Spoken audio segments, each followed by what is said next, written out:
बच्चों, कैसे हैं आप सब। आशा करती हूँ आप सब अच्छे होंगे, स्वस्थ होंगे। स्वागत है आपका इस कक्षा में। आइए आज हम पढ़ते हैं हिंदी व्याकरण का पाठ 11 वाच्य। वाच्य का शाब्दिक अर्थ है बोलने का विषय।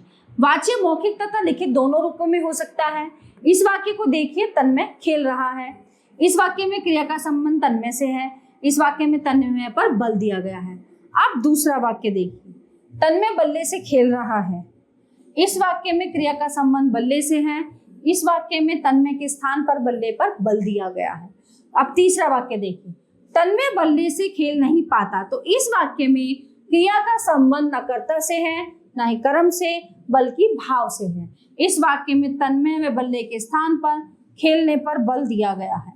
इस प्रकार वाच्य क्रिया का वह रूप है जिससे ज्ञात होता है कि क्रिया का मुख्य विषय कर्ता है, कर्म है या भाव है। वाच्य के भेद। वाच्य के 3 भेद हैं, कर्तृवाच्य, कर्मवाच्य और भाववाच्य।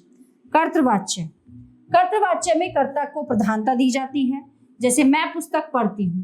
कर्मवाच्य में इसमें कर्म को प्रधानता दी जाती है, जैसे पुस्तक मेरे द्वारा पढ़ी जाती है।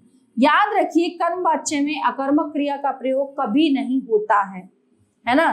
भाववाच्य, इसमें न तो कर्ता को प्रधानता दी जाती है और न ही कर्म को, बल्कि इसमें क्रिया के मुख्य भाव को प्रधानता दी जाती है, जैसे मुझसे अब पढ़ा नहीं जाता। याद रखिए, भाववाच्य का प्रयोग बहुत कम होता है। प्यारे बच्चों, आशा करती हूँ ये पाठ आपको बहुत अच्छे से आया, समझ में आया होगा।